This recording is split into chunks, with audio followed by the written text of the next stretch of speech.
Malam Bapak-Bapak dan Ibu-Ibu dan saudara-saudara sekalian. Malam hari ini kita akan melanjutkan pendalaman Alkitab mengenai Yakobus 5 ayat 1 dan 2.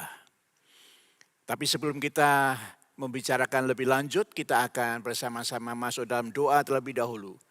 Bapa Surgawi, kami datang kepada Engkau. Kami berdoa Engkau menyertai pendalaman Alkitab ini. Hingga pendalaman Alkitab itu memberi wawasan yang baru, memberi pengertian yang benar mengenai hal-hal kebenaran Engkau. Engkau sertai dari awal sampai pada akhir acara pendalaman Alkitab ini. Dalam nama Tuhan Yesus Kristus. Amin. Malam hari ini kita akan membicarakan mengenai harta. Saya akan bacakan untuk saudara Yakobus pasal 5 ayat 1 sampai 2. Jadi sekarang hai kamu orang-orang kaya, menangislah dan meratapi akan sengsara yang akan menimpa kamu. Kekayaanmu sudah busuk, pakaianmu telah dimakan ngengat. Hal pertama yang saya akan bicarakan kepada saudara adalah mengenai 3 jenis manusia. Ya. Yang pertama, orang yang kaya materi, kaya harta, tetapi juga kaya dalam hal spiritual, dalam hal rohani. Saya ambil contoh di Alkitab mengenai Abraham. Dalam Kejadian 13 ayat yang kedua, di sana dikatakan begini. Adapun Abraham sangat kaya, banyak ternak, perak dan emasnya. Jadi Abraham merupakan contoh orang percaya, orang yang ikut Tuhan, punya banyak kekayaan. Tetapi Abraham juga bukan hanya banyak kekayaan, tetapi orang yang dekat dengan Tuhan, yang kaya dalam hal-hal rohani. Di dalam Kejadian 12 ayat 1 sampai 3. Tuhan berkata, tinggalkan Haran, pergilah ke tempat yang aku tunjukkan kepadamu.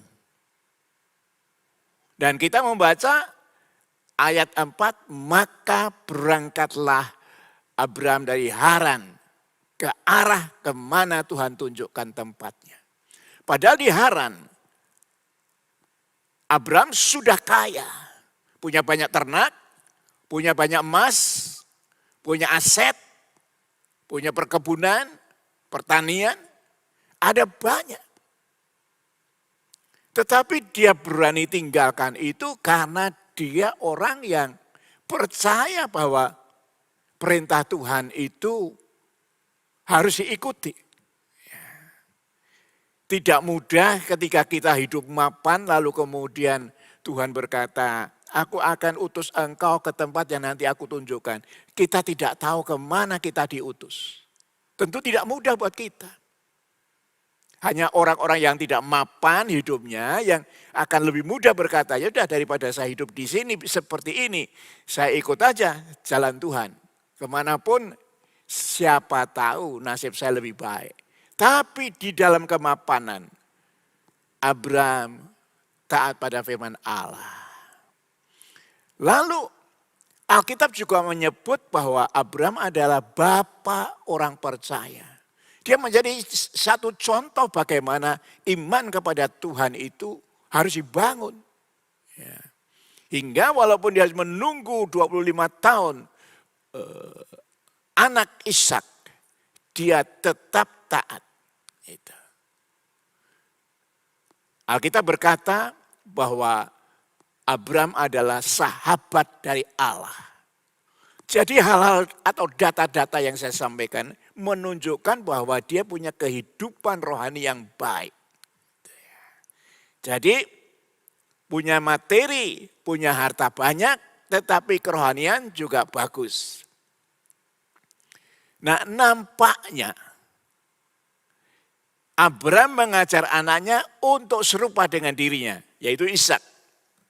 Di dalam Kejadian pasal 26 ayat 13 sampai 14, di sana dikatakan, Dan orang itu maksudnya Ishak menjadi kaya, bahkan kian lama kian kaya. Sehingga menjadi sangat kaya. Ia mempunyai kumpulan kambing domba, lembu sapi, serta banyak anak buah. Sehingga orang Filistin itu cemburu kepadanya. Jadi kita melihat bahwa hal yang serupa. Abraham bapaknya kaya, anaknya juga kaya. Tapi dikatakan sudah kaya, kian lama, kian menjadi kaya dan menjadi sangat kaya. Itu yang dikatakan oleh Alkitab. Jadi kita melihat kekayaan dari Ishak itu sudah melampaui kekayaan yang dimiliki oleh Abraham. Nah, lalu bagaimana hidup spiritualnya? Di dalam Kejadian pasal 26 ayat yang kedua di sana dikatakan, lalu Tuhan menampakkan diri kepadanya dan berfirman, janganlah pergi ke Mesir, diamlah di negeri yang akan kukatakan kepadamu. Nah, di sini kita melihat bukan malaikat Allah yang berbicara dan memberi pesan dan mencegah Ishak pergi ke Mesir, tapi Allah sendiri menyatakan diri, menampakkan diri. Berarti wujudnya bisa kelihatan. Walaupun itu penuh dengan kemuliaan. Ada di hadapan Ishak. Kesempatan melihat Allah menyatakan diri tidak dimiliki oleh banyak orang percaya. Tapi Ishak itu melihat penampakan dari Tuhan sendiri. Lalu masih di dalam Kejadian pasal 26 ayat 24. Di sana dikatakan begini. Lalu pada malam itu Tuhan menampakkan diri kepadanya dan berfirman. Akulah Allah ayahmu Abraham, janganlah takut. Sebab aku menyertai engkau. Aku akan memberkati engkau dan membuat banyak keturunanmu karena Abraham hambaku itu. Jadi kembali Allah menyatakan diri kepada Ishak pada malam hari. Jangan takut. Ini berarti ada pressure, ada tekanan dari lingkungan hingga membuat Allah menyatakan diri. Jadi Allah tidak hanya berfirman atau Allah menyuruh malaikatnya untuk menyampaikan pesan itu. Tetapi Allah menampakkan diri. Beda dengan pengalaman Paulus ketika dia ada di sebuah kapal lalu terombang-ambing dan sebagainya. Lalu pada malam hari malaikat Allah hadir dan berpesan, jangan takut.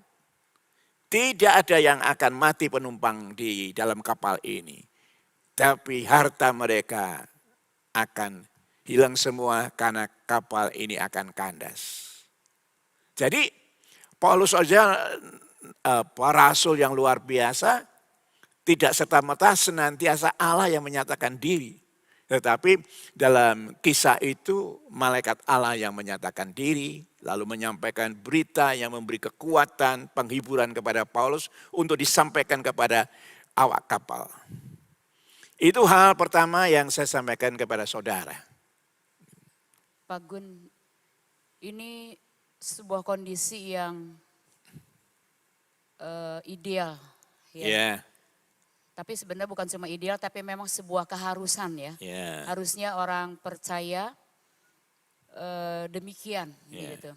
Ada orang-orang percaya yang diberkati oleh Tuhan, tetapi dia juga memiliki kehidupan spiritual yang bagus. Gitu.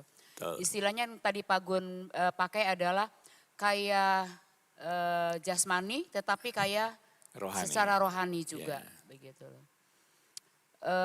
Tentu saja di dalam kehidupan sehari-hari ada yang tidak demikian.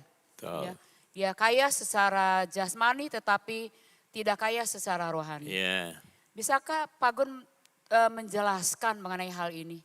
Kira-kira sebabnya kenapa? Harusnya kan orang yang dekat sama Tuhan, orang yang dia memiliki hubungan dengan Tuhan seperti Abraham dan Ishak tadi. Dia memiliki kedekatan dengan Tuhan dan kemudian dia diberkati oleh Tuhan, tetapi dia tetap ada di dalam kehidupan spiritual yang baik begitu. Kira-kira harusnya seperti apa Pak Gun? Supaya kita bisa belajar begitu. Jadi di sini kita melihat bahwa baik Abraham atau Ishak pertama-tama tidak ngubur harta. Itu. Bagaimana mereka taat pada firman Tuhan itu. Ya. Jadi harta itu bonus dari apa? Ketaatan mereka kepada Tuhan. Ya. Karena di dalam 1 Timotius pasal 6 ayat 9 dan 10 di sana dikatakan barang siapa yang ingin kaya itu lalu terjerumus dalam berbagai macam kesulitan. Itu pertama. Lalu yang kedua di ayat 10 dikatakan pula akar dari dosa adalah keinginan untuk menjadi kaya.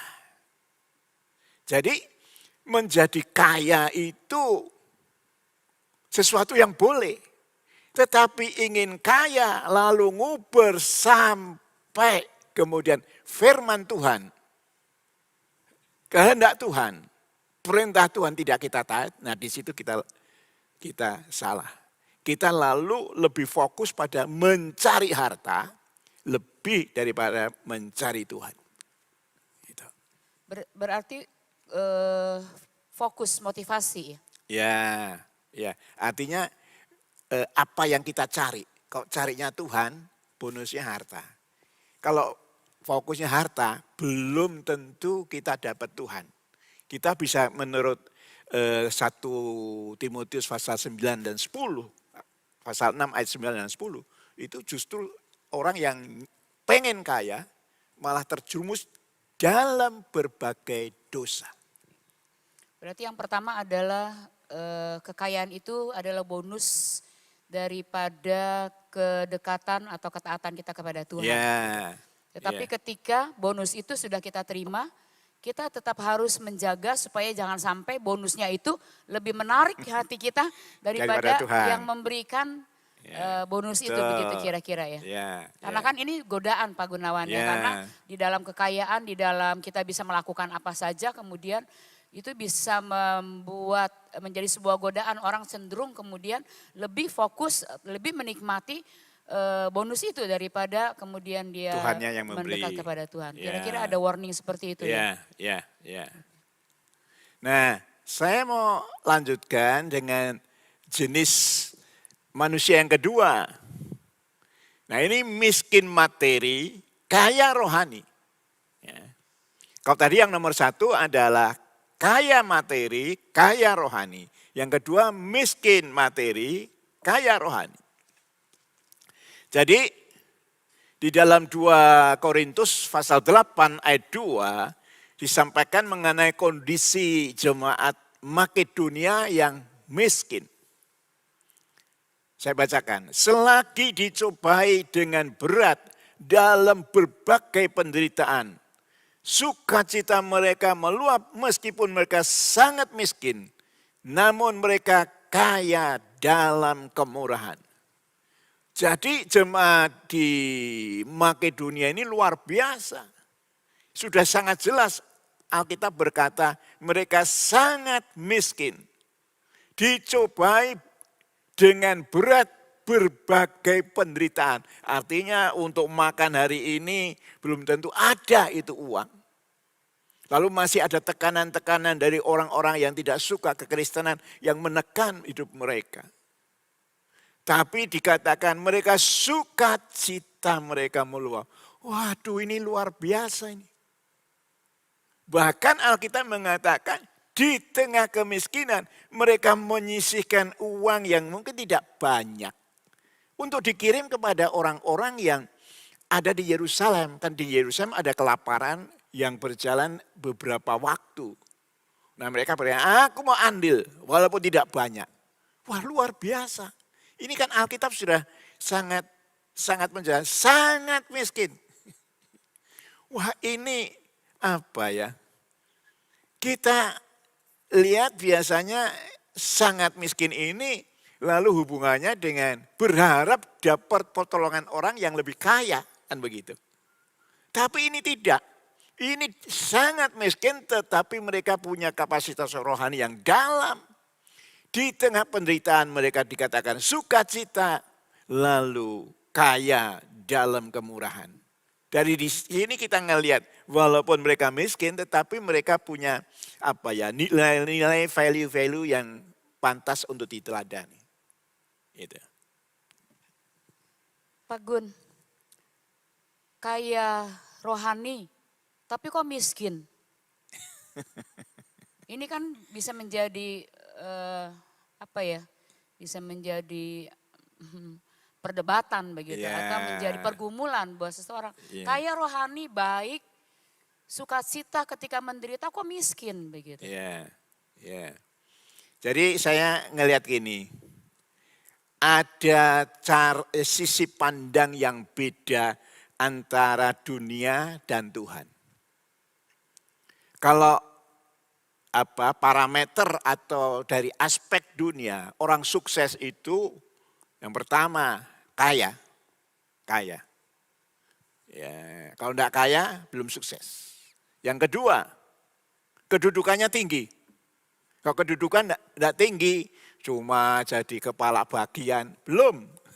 Tapi kalau dia jadi direktur, jadi pemimpin, nah itu baru. Jadi ada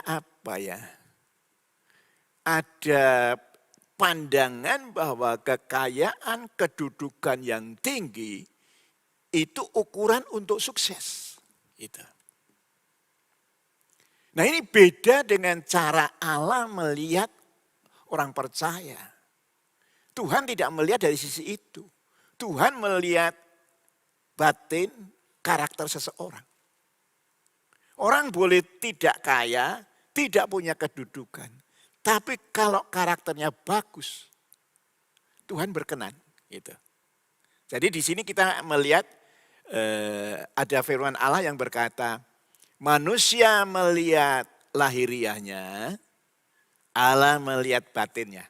Itu kan ada itu. Itu jadi ini memang parameter atau sisi pandang yang berbeda antara Tuhan dan manusia.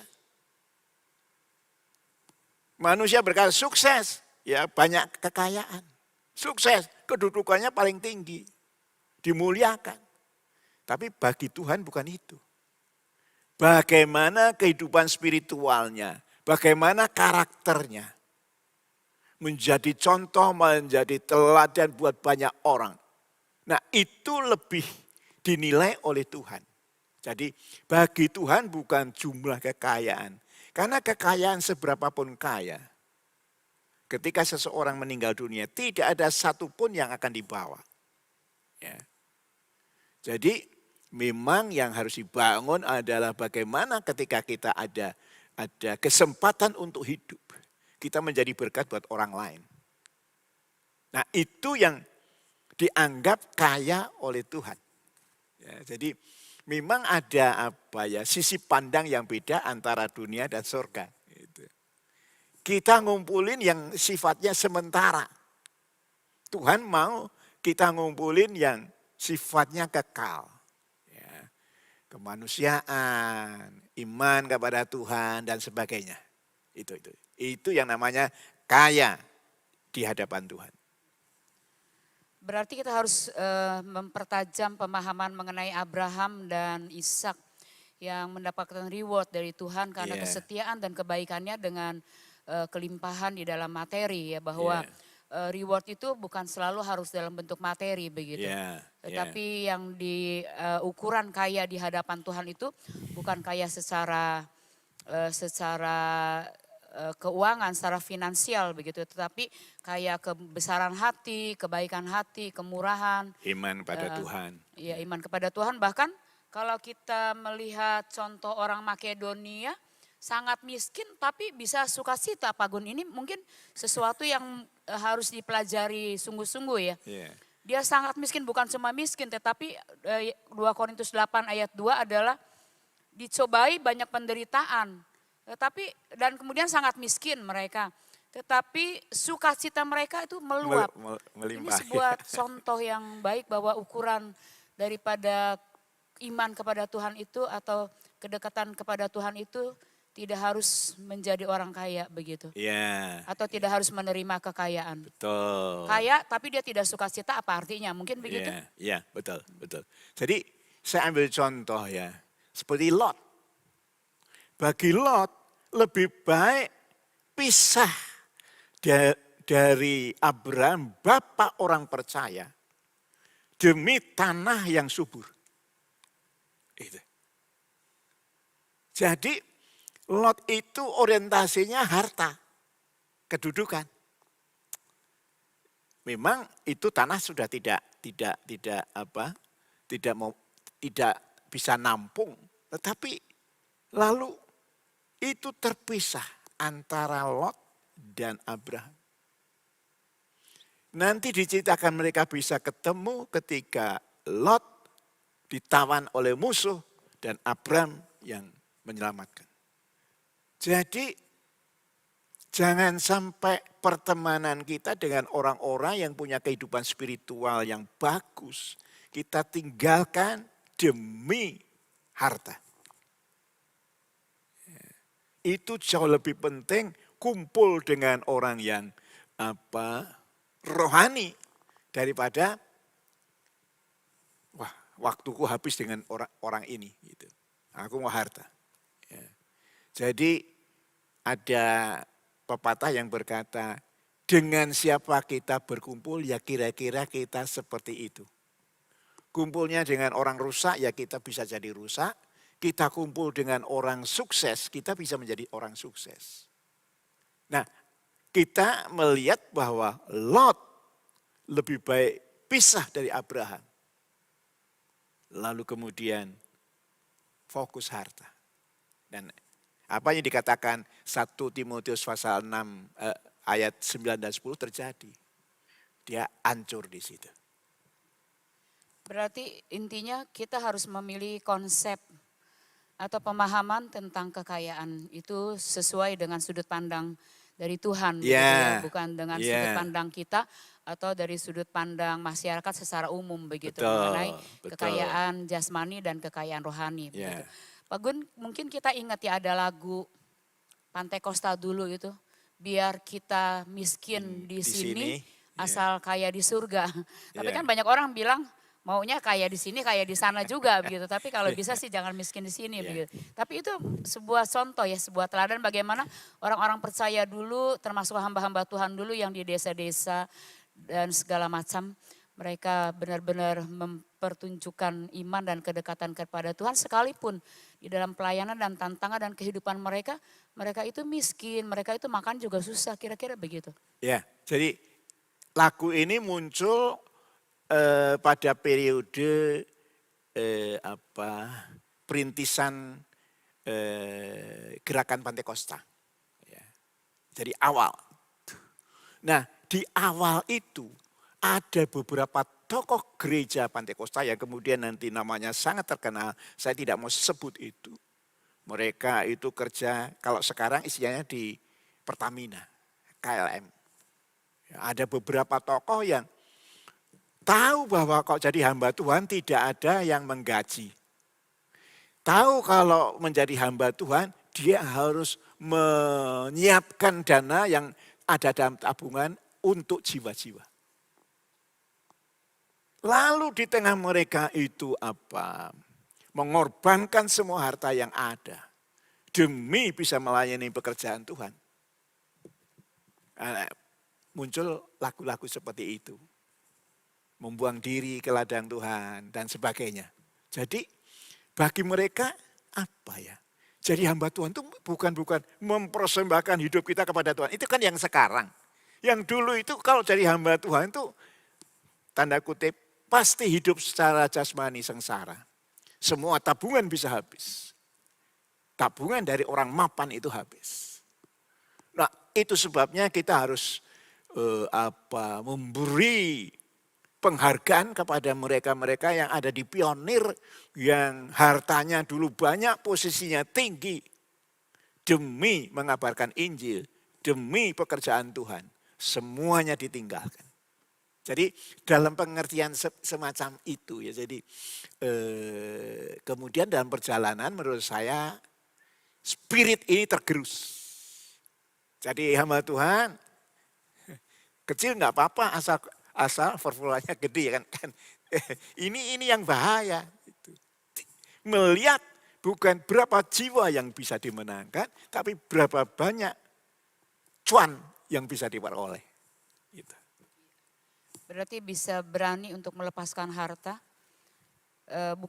maksudnya bukan mengejar harta, tetapi berani untuk melepaskan harta. Iya, itu pionir-pionir kita GPDI begitu. Iya. Ya. Sehingga tim muncul lagu, biar miskin di sini, asal kaya di surga. Ya, gitu ya. Artinya semua tabungan yang ada mereka gelontorkan untuk pekerjaan Tuhan. Lalu kami jadi miskin enggak apa-apa kalau itu berkenan kepada Tuhan. Berarti ini penjelasan mengenai orang yang kelihatannya miskin secara jasmani. Memang kelihatannya miskin ya. Betul. Sampai dia habis-habisan gitu, tetapi di mata Tuhan dia bukan orang miskin. Wah, ini orang luar biasa di mata Tuhan. Saya kira kalau saya boleh pakai istilah bombastis, karpet merah itu ketika dia masuk surga, karpet merah disiapin. Ini semua harta gelontorkan demi ada jiwa-jiwa yang dimenangkan untuk pekerjaan Tuhan. Jadi bagaimanapun spirit ini seharusnya mengalir. Kita doakan mengalir ke generasi. Ini kan Pantai Kosta sudah 100 tahun. Nah, 100 tahun itu membuat terjadi pengikisan value-value, nilai-nilai. Kita mesti, kalau kita bilang kembali ke Pantai Kosta itu kembali kepada nilai-nilai pengabdian, nilai-nilai berani berkorban, bukan ngelihat piro perpuluhane. Kalau menyenangkan aku siap pindah. Nah itu kan itu? Itu saya kira orang dunia juga bisa kalau melakukan itu gitu. Tetapi bukan cuma hamba-hamba Tuhan saja ya Pak Gunawan. Tadi kan kita contoh-contohnya hamba-hamba Tuhan ya. Tetapi ini berbicara mengenai orang Kristen secara keseluruhan. Begitu. Seandainya pun juga di dalam perjalanan hidup kita tidak menjadi orang yang kaya. Tetapi kita harus menyadari tidak boleh menjadi minder, tidak boleh menjadi kecewa, tidak boleh menjadi tertuduh oleh pandangan orang begitu. Karena ukurannya adalah ukuran Tuhan bukan ukuran manusia. Betul. Ya. Oke. Lalu sekarang kita lanjutkan dengan hal yang ketiga, jenis yang ketiga. Kaya materi, hartanya berlimpah, miskin rohani. Nah ini yang dari tiga inilah yang terburuk. Buat dunia tidak ada masalah. Dia rumahnya ada 10, mobilnya yang di atas 1 M ada sekian. Nah buat dunia ukuran sukses itu di situ. Tapi ukuran Allah kalau miskin rohani apa artinya gitu. Nah saya akan coba bahas sejenak mengenai hal ini ya. Lukas pasal 16 ayat 19 dan 23. Ada seorang kaya yang selalu berpakaian jubah ungu dan kain halus. Dan tiap hari ia bersukaria dalam kemewahan. Orang kaya itu mati lalu dikubur. Sementara ia menderita sengsara di alam maut. Ia memandang ke atas dan dari jauh dilihatnya Abraham, Lazarus duduk di pangkuannya. Nah ini ada orang kaya, jelas ini. Ada orang kaya. Nah, kaya itu biasanya ditengarai dengan pakaiannya, lalu emasnya, dan tanahnya yang luas. Nah, nanti kita akan temukan itu dalam ayat-ayat berikut. Ya. Nah, lalu dikatakan ayat 23, orang kaya itu mati dikuburkan, sementara itu dia menderita sengsara di alam maut. Nah ini dia dihormati, Mungkin dia menjadi contoh bagaimana orang sukses di dalam mendapat harta.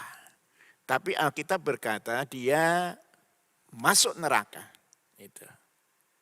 Jadi tentu dugaan itu karena dia tidak berbagi. Tapi kita tentu tidak bisa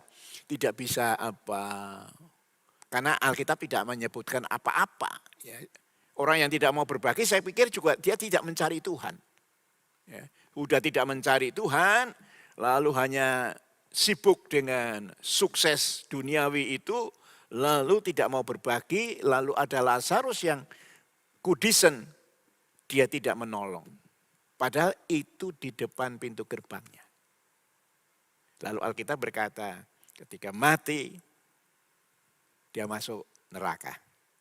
Jadi dari tiga jenis ini paling harus dihindari. Ya. Jadi lebih baik miskin materi tapi kaya rohani daripada kaya materi miskin rohani.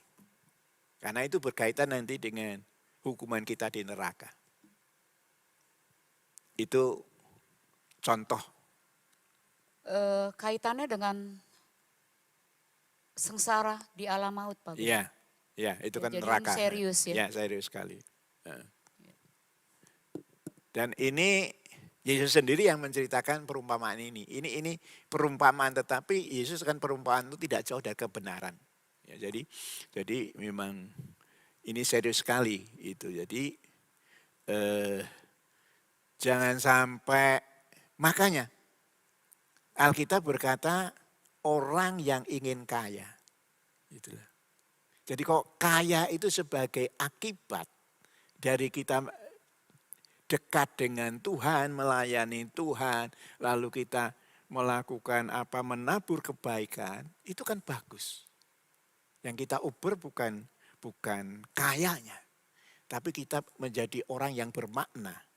Tapi kalau ini nguber, tidak ada waktu untuk Tuhan, tidak ada waktu untuk melayani, bahkan lalu tidak mengakui suksesnya itu kebaikan Tuhan. Itu.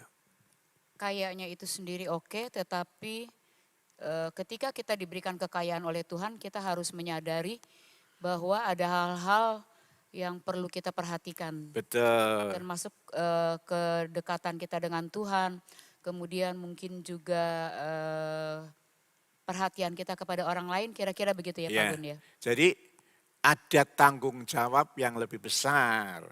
Dapat harta yang banyak itu dituntut untuk memberi pertanggung jawab kepada Tuhan. Itu talenta kan juga sama. Ada yang 5, ada yang 2, ada yang 1. Tapi lalu dikatakan setelah sekian lama pulanglah tuannya dan meminta pertanggungan jawab dari para hamba-hambanya yang diberi talenta.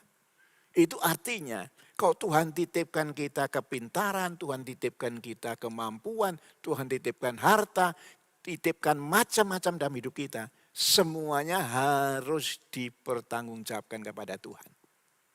Itu. Ya. Itu hal yang pertama. Nah, sebenarnya masih ada satu lagi jenisnya, tapi saya tidak sebutkan karena tidak ada contoh di Alkitab. Miskin harta, miskin rohani. Oh, ini paling buruk dah. Sudah harta di bumi enggak ada, tapi juga miskin rohani. Tetapi kita tidak bahas itu karena di Alkitab kita tidak menemukan contoh itu. Ya. Nah, sekarang kita masuk hal yang kedua. Hal kedua ini berkaitan dengan ayat pertama. Jadi sekarang, hai kamu orang-orang kaya, menangislah dan merataplah atas sengsara yang akan menimpa kamu. Nah ini kalau tadi dalam nomor 1 tadi saya tidak memberi penjelasan mengenai jenis-jenis orang kaya. nanti ini bisa ditafsirkan, oh Tuhan Yakobus anti orang kaya. Itu. Orang kaya akan menangis, meratap, sengsara, dan sebagainya. Nah, kata-kata kaya ini ditujukan kepada yang nomor 1, yang bagian C, kaya materi, miskin rohani. Jadi pembicaraan kita ada 3 jenis orang, yang nomor 3 ini yang disasar oleh Yakobus, bukan orang kaya materi tapi kaya rohani, tidak ada itu. Ini tidak dikenakan kepada mereka, tapi dikenakan kepada mereka yang tergolong kaya jasmani, miskin rohani. Nah, kritik ini kan ditujukan pada orang kaya yang miskin rohani. Itu dikatakan mereka akan menangis. Klaio. Itu sebuah tangisan yang keras kepada Tuhan atau kepada dewa. Jadi orang kalau tidak begitu sedih, tidak akan bersuara keras kepada dewa atau Tuhannya. Lalu dikatakan mereka akan meratap. Itu ololusa. Ololusa itu apa ya? Dalam teriakan itu ada kepedihan, ada suara yang lebih keras daripada cuma menangis atau klaio itu. Jadi menangis itu sudah keras. Tetapi ololusa ini suara tangisannya lebih keras. Lalu yang kedua berisi kepedihan. Ya. Berisi apa? Mungkin berisi tangisan yang penuh dengan penderitaan gitu. Jadi ada ini loh, gradasi. Menangis, meratap. Yang meratap ini sudah lebih hebat. Kesedihannya sudah paling dalam. Lalu akan bencana yang akan dia terima. Dia sadar itu, lalu kemudian bencana itu datang. Dalam Yesaya pasal 13 ayat 6, di sana dikatakan, merataplah sebab hari Tuhan sudah dekat. Datangnya sebagai pemusnahan dari Yang Maha Kuasa. Kalau hari Tuhan itu perjanjian lama lebih kepada ini ya, akhir zaman. Gitu. Jadi kalau yang Yakobus sifatnya ini, selama mereka ada di dunia, mereka akan mengalami kesulitan. Tapi yang Yesaya ini nampaknya lebih mengarah kepada pemusnahan di hari kemudian. Setiap orang harus mempertanggungjawabkan waktunya, tenaganya, pikirannya, hartanya, dan segalanya kepada Tuhan. Nah sekarang kita balik lagi ke Yakobus 5 ayat 1. Nah saya mau menyampaikan kepada saudara, dari nubuatan di dalam Yakobus 5 ayat 1 dan 2 sampai penggenapannya itu makan berapa lama? Karena tidak mungkin apa yang disampaikan itu tidak terjadi, pasti terjadi. Nah, saudara perhatikan. Surat Yakobus itu ditulis sekitar tahun 60. Jadi kalau kita memperkirakan Yesus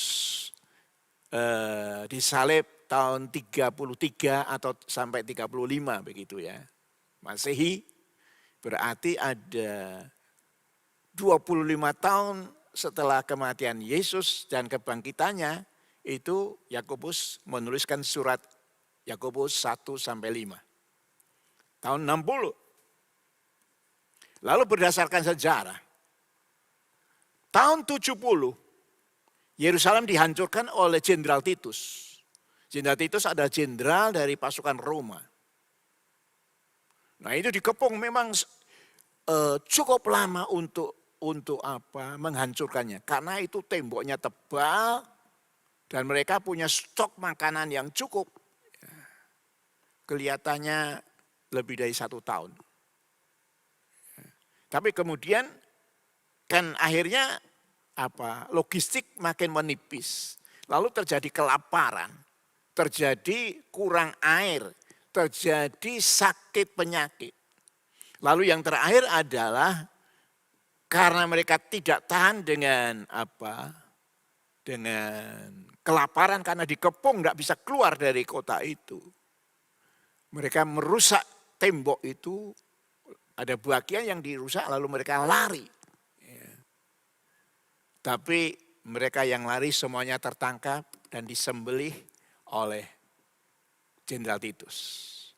Nah di situ orang-orang kaya yang dapat kritik oleh Yakobus. Semua hartanya ludes, semua hartanya habis.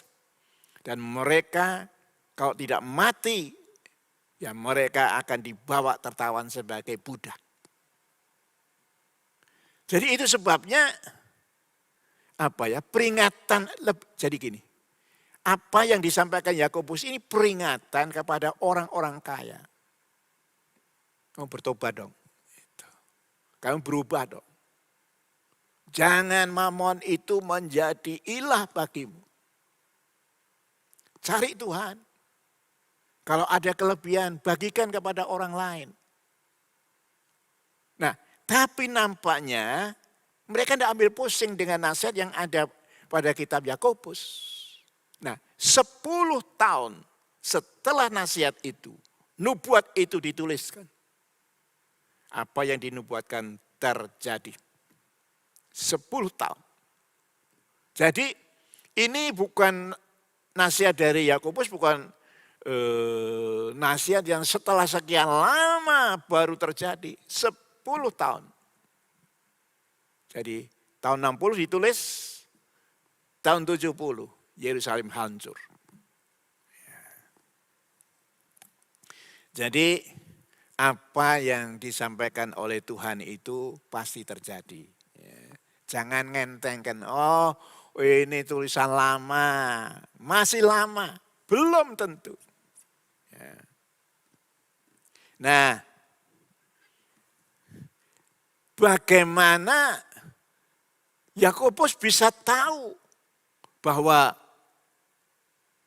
malapetaka itu akan datang? Nah, saya mau sampaikan kepada saudara. Ketika seorang nabi, seorang rasul mendapat ilham roh, maka tulisannya itu ya dan amin. Akan terjadi.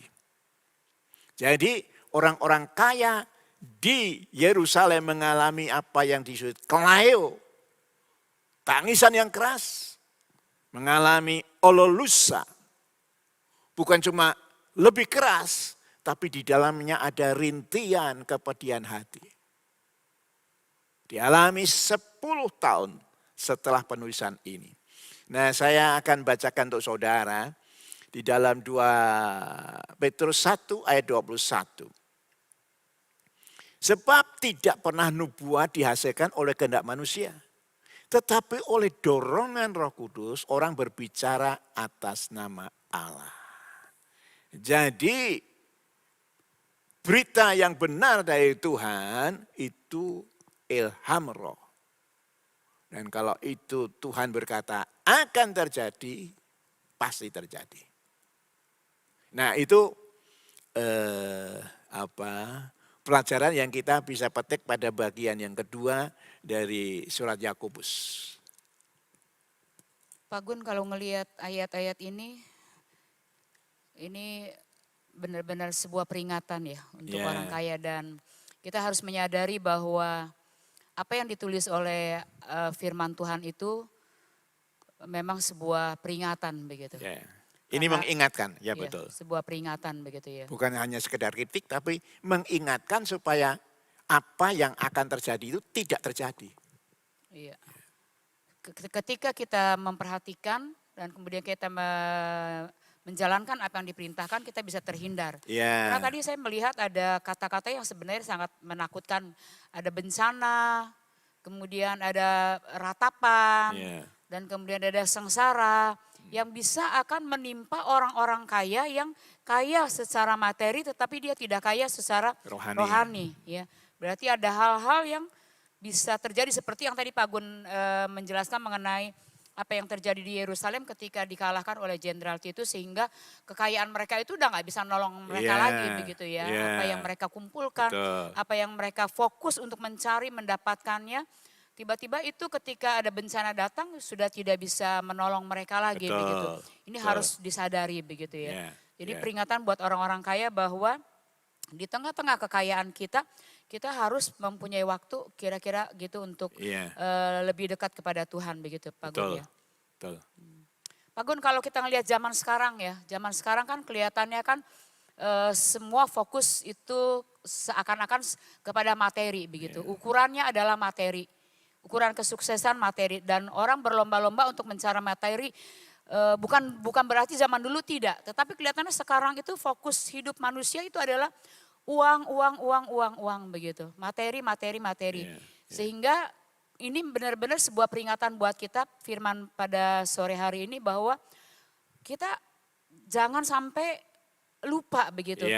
Jangan sampai kemudian fokus kita ke sana, sehingga kemudian kita artinya tidak ada kesempatan lagi ya Pak Gun ya. Artinya kita kan nggak tahu kapan bencana itu datang begitu. Betul. Kita nggak tahu kapan kita mati begitu.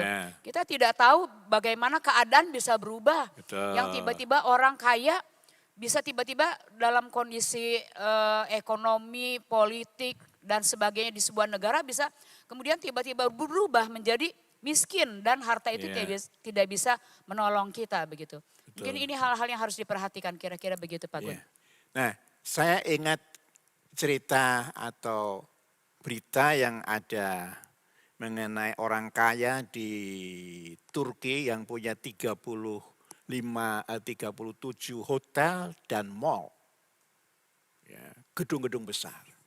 Nah, ketika terjadi gempa yang ada di Turki, itu semua bangunan yang dia miliki habis. Lalu akhirnya dia ada di kamp pengungsian dan tiap-tiap hari menerima bantuan roti.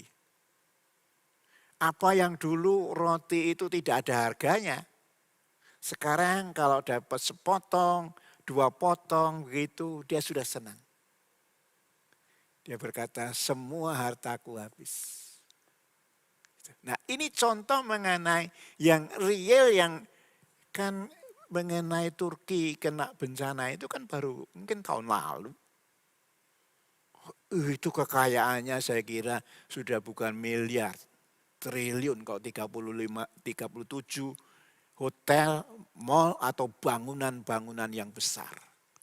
Tapi bisa sekejap lenyap gitu. Jadi itu memang menjadi contoh ya. Jadi kita kepengen punya rumah yang baik, kita punya dari motor, pengen punya mobil, tidak salah. Gitu. Tapi fokus kita adalah Tuhan. Pak Gun, Yesus kan bilang ya di dalam Matius 19 ayat 24 itu, lebih mudah seekor onta masuk ke dalam lubang jarum daripada orang kaya masuk ke kerajaan surga. Ini ngeri banget ya Pak Gun ya. Bisa tolong dijelasin ini peringatan buat kita. Sebetulnya lebih itu di dalamnya ada seperti bahasa simbol, bukan bagaimana mungkin onta masuk lubang jarum, tapi lubang jarum ini merupakan pintu kecil di mana onta tidak bisa dengan berdiri begitu, jalan gitu masuk. Dia harus seperti merangkak atau membongkok baru bisa gitu loh. Jadi artinya memang ada kesulitan karena apa? Kalau orang mencari harta fokusnya, dia bisa terikat oleh harta. Gitu. Harta itu ganasnya itu bukan nyimpan hartanya, tapi seperti ini loh. Harta itu seperti kita itu haus lalu minum air asin. Kita akan haus lagi.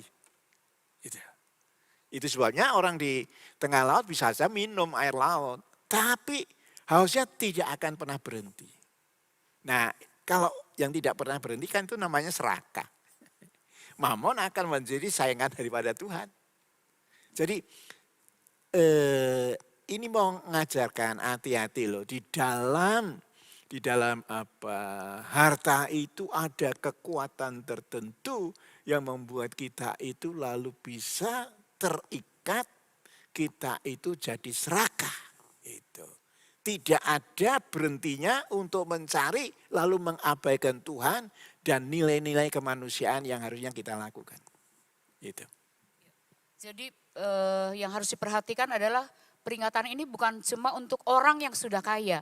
Betul. Tetapi adalah kita yang belum kaya. Yeah. Jangan sampai kemudian hati kita itu fokusnya hanya untuk mengejar kekayaan. Apalagi kemudian ketika kita sudah mendapatkan, waktu ngejar aja waktunya udah kurang kan buat Tuhan gitu. Apalagi kemudian ketika sudah mendapatkan, itu juga godaan untuk kemudian tidak punya waktu lagi untuk Tuhan, begitu ya Pak Gun ya. Jadi udah tidak mempedulikan hal-hal yang rohani, mungkin maunya cuma senang-senang atau menikmati dan sebagainya, sehingga kemudian lupa untuk hal-hal bahwa dia juga masih punya tanggung jawab untuk perkara-perkara yang rohani. Gitu ya. Coba kita lihat aja dalam kehidupan anak-anak muda sekarang. Kalau mau menikah mereka akan mati-matian berusaha untuk bisa punya rumah. Kan gitu. Tidak salah, baik. Lalu kalau sudah punya rumah, mereka akan berusaha punya mobil. Dan seterusnya, tidak akan ada berhentinya itu, pengen ini. Lalu kemudian rumah itu terasa kecil dan seterusnya, ketika ada anak 1, 2, ruangannya kurang dan sebagainya. Jadi keinginan manusia itu tidak ada berhentinya, itu belum salah.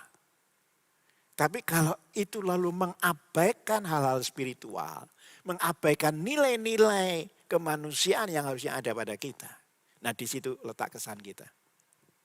Gitu ya. Ketika kita mencari kekayaan, kemudian kita tidak punya waktu untuk Tuhan. Berarti juga Pak Gun ada kemungkinan atau ada kecenderungan kemudian dia mau mencari atau mendapatkan harta itu dengan cara yang kemudian bisa dihalalkan ya. Betul. Ada kecenderungan seperti itu karena dia kan jauh dari Tuhan, udah gak punya waktu buat Tuhan, sehingga kemudian untuk fokus mendapatkan dia bisa menghalalkan segala cara. Itu konsekuensi yang bisa terjadi. Iya. Padahal Tuhan itu menghargai proses yang ada. Kalau ini kan kita demi tujuan segala cara dihalalkan. Itu. Musuhnya Tuhan Yesus itu mamon ya Pak Gun ya. Betul. Kita masih bisa lanjutkan sedikit. Yang ketiga, menyimpan harta. Menyimpan harta. Dalam Lukas pasal 12 ayat 18 sampai 19 di sana dikatakan, lalu katanya, ini yang akan aku perbuat. Aku akan merombak lumbung-lumbungku. Aku akan mendirikan lebih besar dan aku akan menyimpan di dalamnya segala gandum dan barang-barangku. Sesudah itu aku akan berkata kepada jiwaku, jiwaku, ada padamu banyak barang tertimbun untuk bertahun-tahun lamanya. Beristirahatlah, makanlah, minumlah, bersenang-senanglah. Nah, saudara perhatikan. Apa yang dilakukan oleh orang yang disebutkan dalam Lukas pasal 12. Jadi ini contoh mengenai orang yang sukses di dalam bisnis. Kalau lihat lumbung itu berarti dia lebih kepada bukan peternakan tapi petani. Hingga semua gandumku tertampung. Ini sudah tidak cukup, aku perlu perbesar. Nah, saya mau sampaikan sampai di titik ini adalah contoh orang yang sukses dalam berbisnis. Kita harus acungi jempol hingga dia bisa mengelola harta begitu rupa, pemasukan dan pengeluaran, itu pengeluarannya dia bisa atur hingga kemudian ada saldo. Lalu kemudian dia beli tanah lagi sampai hasil tanah-tanah yang dia miliki tidak tertampung di gudangnya yang sudah besar hingga dia harus memperbesar ulang. Sampai di titik ini Tidak ada kesalahan buat orang kaya ini. Nah, lalu kita lanjutkan. Dalam Lukas pasal yang ke-12 ayat 20 sampai 21. Tetapi firman Allah kepadanya, hai engkau orang bodoh. Pada malam ini jiwamu akan diambil daripadamu. Apa yang telah kau sediakan, untuk siapakah itu nanti? Demikian jadinya orang yang mengumpulkan harta bagi dirinya sendiri, jika ia tidak kaya di hadapan Tuhan. Nah, hal kedua ini jeleknya orang ini. Dia karena begitu sibuk memperbesar harta, memperbanyak harta, dia lupa Tuhan, dia tidak cari Tuhan. Itu sebabnya Alkitab berkata, hai, bukan orang kaya lagi, hai orang bodoh. Karena ngumpulin harta di dunia yang tidak bisa dibawa ke sorga. Ngumpulin harta di dunia yang tidak bisa menyelamatkan dirinya. Lalu ayat 21 berkata, mengumpulkan harta bagi dirinya, itu artinya memperbesar gudang, tetapi tidak kaya di hadapan Tuhan. Lalu Tuhan berkata, kalau malam ini aku ambil jiwamu, bukan saja apa yang kamu miliki itu sudah hilang itu buat rebutan anakmu, tapi jiwamu juga terhilang. Jadi di sini kita diajar untuk, jadi gini, saya mau menyampaikan orang ini harus diberi apresiasi untuk etos kerjanya mengelola harta dengan bijaksana. Namun dia tidak memberi waktu untuk Tuhan. Dia tidak menggunakan dana yang dia peroleh untuk kemanusiaan. Nah, ini yang Alkitab kata, hai orang bodoh. Itu. Jadi bodoh itu bukan karena dia sukses kok. Secara menurut ukuran dunia dia sukses. Lumbungnya makin gede, dananya makin banyak. Tapi bodoh karena hal yang spiritual. Kan kita di dunia ini kalau bisa 80 kan ya saya bilang puji Tuhan. Langka lah 80. Nah, tapi kita akan ada kehidupan yang sifatnya kekal. Enggak cuma 1 abad, 2 abad, 3 abad. Ada dalam kekekalan. Nah, jangan sampai urusan yang di dunia ini nyerempetin kita untuk bisa masuk dalam kekekalan yang menyenangkan. Itu. Dampaknya adalah terlalu sibuk, Pak Gun. Iya. Ya. Etos kerja kan bagus. Betul. Kemudian manajemen juga bagus karena dia ngatur, dia punya planning dan sebagainya. Itu sangat baik, tetapi kelemahannya adalah di sibuk. Tidak punya waktu untuk Tuhan. Itu yang kemudian membuat firman Tuhan berkata bahwa untuk siapa itu nanti, dan kemudian kalau tidak kaya di hadapan Allah. Engkau orang bodoh. Pak Gun, berarti juga bagaimana kaitannya Pak Gun dengan ini kan sibuk. Sibuk kemudian apakah ada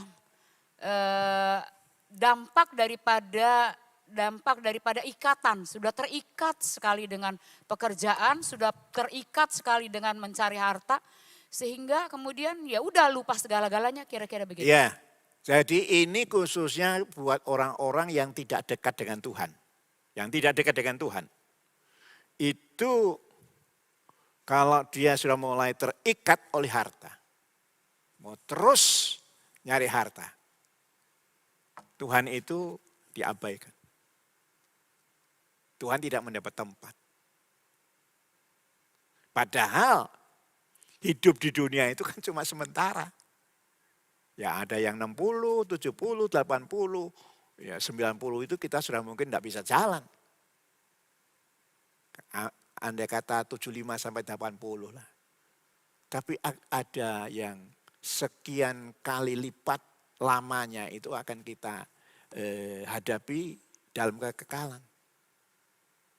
Jangan terikat oleh yang duniawi. Hingga nilai-nilai yang harusnya sorgawi kita lupakan. Itu saya kira pelajaran pada malam hari ini. Baiklah Bapak, Ibu, dan saudara-saudara, pada malam hari ini biar ini boleh menjadi pelajaran buat kita semua. Bagaimana ketika Tuhan mempercayakan kepada kita kesempatan untuk bekerja dengan baik. Dan kemudian kita bisa menghasilkan sesuatu yang di mata manusia itu sesuatu kelimpahan. Biar kita boleh belajar untuk tidak terikat dengan apa yang kita miliki, dengan harta kita. Kita juga tidak terikat dengan pekerjaan kita, tetapi di samping usaha kita, di samping kita menikmati apa yang Tuhan sudah berikan kepada kita, kita ingat bahwa ada hal yang penting, yaitu kehidupan spiritual kita. Jangan sampai kita mendapatkan harta dunia ini, tetapi firman Tuhan berkata jiwa kita binasa. Amen. Biar ini boleh menjadi sebuah pelajaran buat kita. Kita yang kaya, mari kita berbagi. Kita yang kaya, mari kita punya waktu buat Tuhan. Kita yang kaya, mari kita ingat bahwa semuanya datang daripada Tuhan. Kita yang kaya, kita tidak lupa bahwa ada hal-hal spiritual yang harus kita jaga. Dan kemudian kita yang sedang mengejar hal-hal seperti itu, mari kita juga berhati-hati untuk kita tidak terikat dengan hal-hal yang bisa menjauhkan kita dari Tuhan. Mari kita akan belajar untuk mempraktekkan apa yang Tuhan ajarkan kepada kita pada malam hari ini. Mari kita akan tutup di dalam doa. Tuhan, ajari kepada kami untuk apa yang kami dengar pada malam hari ini menjadi sebuah peringatan bagi kami dan menjadi sebuah pelajaran bagi kami. Supaya di tengah-tengah berkat-berkat yang Tuhan limpahkan dalam hidup kami tidak lupa akan Tuhan. Kami tetap memiliki waktu, kedekatan dan hubungan yang dekat dengan Engkau. Dan seandainya pun juga ada di antara kami yang belum mencapai kekayaan secara ukuran duniawi. Ajar kepada kami untuk menyadari bahwa di mata Tuhan kekayaan itu tidak hanya diukur daripada banyaknya harta kami. Tetapi kekayaan itu adalah sukacita yang melimpah di dalam hidup kami. Termasuk ketika kami menghadapi segala tantangan dan kesulitan hidup. Terima kasih Tuhan, tolong kami semua untuk kami boleh menjadi orang-orang Kristen yang makin hari makin hidup sesuai dengan kebenaran firman Tuhan. Bantu kami ketika kami mengalami kesulitan untuk menjalankan kebenaran ini. Dan berikan kepada kami tetap fokus kepada Tuhan bahwa firman Tuhan adalah kebenaran. Dan ketika kami melakukan kebenaran, maka kebenaran itu akan memerdekakan kami. Terima kasih Tuhan, terima kasih. Kami sudah selesai untuk menyampaikan kebenaran firman-Mu, tetapi biar Allah Roh Kudus akan terus mengajar kami untuk kami boleh makin disempurnakan di hadapan Tuhan. Dalam nama Yesus kami panjatkan doa kami, haleluya, amin. Amin. Selamat malam, Tuhan Yesus memberkati.